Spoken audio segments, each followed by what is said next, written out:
तो hello dear my student, तो फिर से एक नए वीडियो में आपका स्वागत है। फिलहाल साथियों, सामाजिक विज्ञान के पूरी किताब का बहुविकल्पी प्रश्न ला चुके हैं। 11 मार्च को कक्षा 10वीं का छात्र है।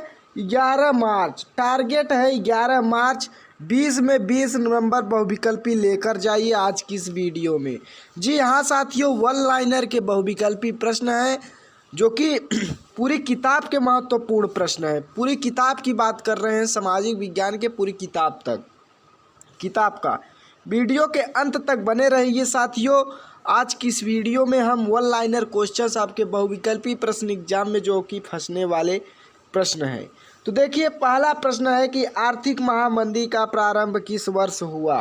तो आर्थिक महामंदी का प्रारंभ जो कि सन 1929 ईस्वी में हुआ। तो चलिए साथियों, हम दूसरा प्रश्न आपके स्क्रीन पर ला चुके हैं। यहाँ पर देखिए कि विश्व व्यापार संगठन, जिसे WTO के नाम से जानते हैं, उसका स्थापना कब और कहाँ हुआ।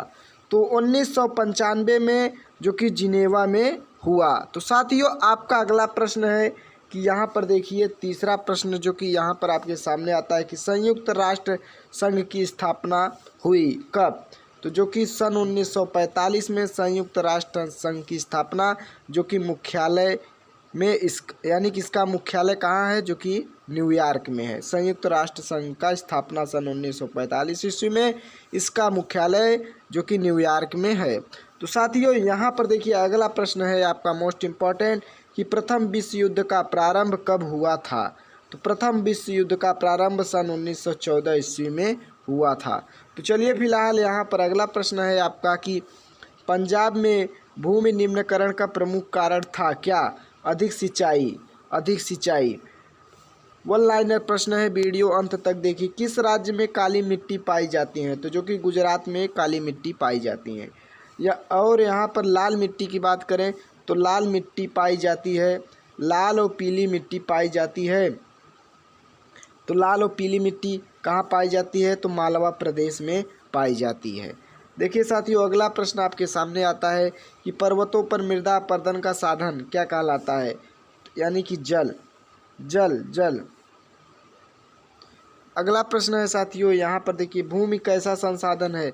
यहाँ पर देखिए क्या भूमि कैसा संसाधन है। तो भूमि एक प्राकृतिक संसाधन है। किस प्रांत में सीढ़ीदार सोपानी खेती की जाती है। तो उत्तराखंड में जो कि सीढ़ीदार सोपानी खेती की जाती है। तो साथियों, इसी तरह लास्ट तक बने रहिए क्योंकि सभी मोस्ट इम्पॉर्टेंट प्रश्न आज की इस वीडियो में हम बात करने वाले हैं। प्राकृतिक संसाधन है तो भूमि और जल एक प्राकृतिक संसाधन है। संभावी संसाधन कौन से है। तो पवन ऊर्जा एक संभावी संसाधन है। मृदा अपरदन के कारण क्या है। वनोन्मूलन और बाढ़ जो कि मृदा अपरदन के कारण है। साथियों, अगला प्रश्न आपका है कि नवीकरण संसाधन है, यानी कि नवीकरणीय संसाधन जो कि है महासागर, सौर ऊर्जा, जल और वायु। अनवीकरण संसाधन कौन है। कोयला, खनिज तेल, जीवाश्म ईंधन, यानी कि जीवाश्म ईंधन। पुनः चक्रीय संसाधन कौन सा है। तो लोहा एक पुनः चक्रीय संसाधन है।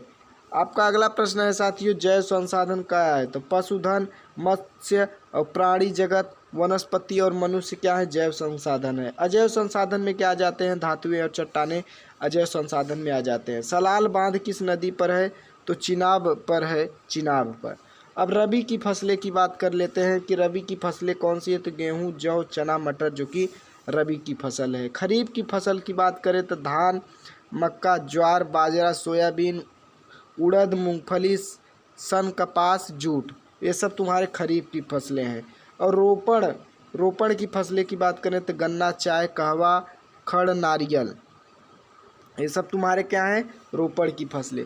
साथियों, अगला प्रश्न है कि कर्तदहन यानी कि झूम कृषि वाला राज्य कौन सा है। तो मिजोरम जो कि एक झूम कृषि वाला राज्य है। चाय की खेती के लिए उपयुक्त कौन सी मिट्टी होती है। तो लैटराइट मिट्टी अधिक आवश्यक होती है। साथियों, इसी तरह अगला प्रश्न चलते हैं। यहाँ पर देखिए रेशेदार फसलें हैं। तो कपास, जूट, रेशम क्या है, रेशेदार फसलें। पेय फसलें कौन सी है। तो चाय, काफ़ी एक पेय फसल है। यहाँ पर है अगला प्रश्न साथियों, अगला प्रश्न है कि ऊर्जा के परंपरागत स्रोत हैं। तो कोयला, तेल, ताप विद्युत, जल विद्युत, परमाणु शक्ति, ये सब क्या हैं, ऊर्जा के परंपरागत स्रोत हैं। गैर परंपरागत स्रोत में क्या आते हैं? सौर ऊर्जा, वायु, ज्वार भाटा, जियोथर्मल, बायोगैस, कूड़ा करकट, ये सब तुम्हारे गैर परंपरागत स्रोत में आते हैं। साथियों इसी तरह अगला प्रश्न है हमारा, देखिए वन लाइनर सब प्रश्न है कि मुंबई हाई प्रसिद्ध है किस लिए? तेल शोधन कारखाने के लिए, पेट्रोलियम हेतु के लिए। झरिया प्रसिद्ध है किसके लिए? कोयला हेतु के लिए। एंथ्रासाइट का संबंध किससे है? तो एंथ्रासाइट का संबंध कोयले से है।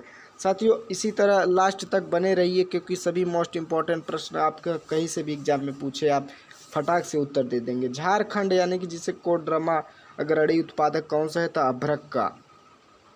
कोरबा प्रसिद्ध है किसके? कोयले के लिए। हेमाटाइट का संबंध किससे है? तो लौह अयस्क से हेमाटाइट का संबंध है। इसी तरह बने रहिए साथियों अंत तक वीडियो में। यहाँ पर देखिए भारत का मुख्य परिवहन साधन कौन सा है? तो रेल परिवहन। वायु परिवहन का राष्ट्रीयकरण कब हुआ? सन 1953 में। पश्चिम रेलवे का मुख्यालय कहाँ स्थित है? तो मुंबई में। अब इसी तरह अंत तक बने रहिए साथियों। अगला प्रश्न हम चलते हैं कि अति दुर्गम स्थानों के लिए आवश्यक परिवहन क्या है? तो वायु परिवहन। पूर्वी तट पर स्थित बंदरगाह या पतन कहाँ पर स्थित है? विशाखापट्टनम में। श्रीलंका में कौन सा बहुसंख्यक वर्ग है? तो सिंहली, जो कि बहुसंख्यक वर्ग है। साथियों अगली प्रश्न की तरफ चलते हैं, अंत तक बने रहिए क्योंकि साथियों ये मोस्ट इंपॉर्टेंट प्रश्न बनाने में बहुत मेहनत लगती है। साथियों आपके लिए क्या क्या करना पड़ता है? संसदीय प्रजातंत्र की स्थापना सर्वप्रथम हुई थी इंग्लैंड में। भारत में कितने प्रतिशत की मातृभाषा हिंदी है? तो 40% मातृभाषा क्या है? हिंदी है। अब अगला साथियों प्रश्न है यहाँ पर देखिए कि 8वीं अनुसूची में भाषाएं कितनी है? तो 22। मताधिकार की आयु कितनी होती है? 18 वर्ष। संविधान लागू हुआ था 26 जनवरी सन 1950 को संविधान लागू हुआ था। साथियों अगला प्रश्न है यहाँ पर देखिए, अगला प्रश्न है इसी के साथ बने रहिए लास्ट तक कि अवशिष्ट शक्तियाँ प्राप्त हैं किसको? सिर्फ संघ को। भारत की राष्ट्रभाषा क्या है? कोई नहीं। भारत की राष्ट्रभाषा कोई नहीं है। भारत की राजभाषा क्या है? हिंदी है, जो कि हिंदी कौन सी भाषा है? तो हिंदी एक राजभाषा है। सर्वाधिक बोले जाने वाली भाषा क्या है? हिंदी है। साथियों इसी तरह अंत तक बने रहिए क्योंकि मोस्ट इम्पॉर्टेंट सभी पूरे बुक की बात कर रहे हैं, पूरे बुक की क्वेश्चन से इस वीडियो में बने रहिए अंत तक क्योंकि ये वीडियो आपके लिए मोस्ट इम्पॉर्टेंट होने वाला। आप कोई भी एग्जाम दे क्योंकि यह आपके लिए मोस्ट इम्पॉर्टेंट प्रश्न है। धर्मनिरपेक्ष राज्य कौन सा है? तो सभी धर्मों को समान समझना। धर्मनिरपेक्ष राज्य में क्या होता है? सभी धर्मों को समान समझना। पंचायती राज की स्थापना कब हुई? सन 1992 में। प्रति व्यक्ति आय सर्वाधिक है किसमें? हरियाणा में। अब यहाँ पर देखिए एक मनरेगा कब लागू हुआ? यहाँ पर देखिए मनरेगा कब लागू हुआ? सन 2005 में, जिसे नरेगा के नाम से जानते हैं। सेवा क्षेत्र यानी कि सेवा क्षेत्र किसके अंतर्गत आता है? तो तृतीयक क्षेत्र के अंतर्गत आता है। साथियों अगला प्रश्न है हमारा कि भारत में जीविका का साधन है क्या? कृषि है। WTO शुरू हुआ था कब? विकसित देशों द्वारा WTO शुरू हुआ। विकसित देश कौन से हैं? फ्रांस, अमेरिका, जापान और जर्मनी क्या हैं? तुम्हारे विकसित देश हैं। आंतरिक व्यापार यानी कि दो राज्यों के बीच को हम क्या कहते हैं? आंतरिक व्यापार कहते हैं। भारत प्रमुखतः आयात करता है कच्चे माल से, मतलब कच्चे मालों के लिए। उपभोक्ता संरक्षण अधिनियम सन 1986 में लागू हुआ था। एक मार्ग प्रमाणिक चिन्ह है क्या? खाद्य पदार्थ के लिए। तो साथियों आपका जो कि इतना मोस्ट इम्पॉर्टेंट सभी प्रश्न था आज की इस वीडियो में हमने डिस्कस किया क्योंकि यह इतना मोस्ट इम्पॉर्टेंट प्रश्न था कि आप कोई भी एग्जाम दें जो कि आपके हिंद इतिहास भूगोल के बारे में जितने मोस्ट इम्पॉर्टेंट प्रश्न थे आज की इस वीडियो में हमने डिस्कस किया। तो साथियों वीडियो पसंद आया तो प्यारा सा लाइक करें और चैनल पर नए हो तो हमारे चैनल को क्या करें? सब्सक्राइब करें। धन्यवाद। मिलते हैं नेक्स्ट वीडियो में ऐसे ही लेटेस्ट टॉपिक के साथ, इंटरेस्टिंग क्वेश्चंस के साथ। जय हिंद, वंदे मातरम। धन्यवाद।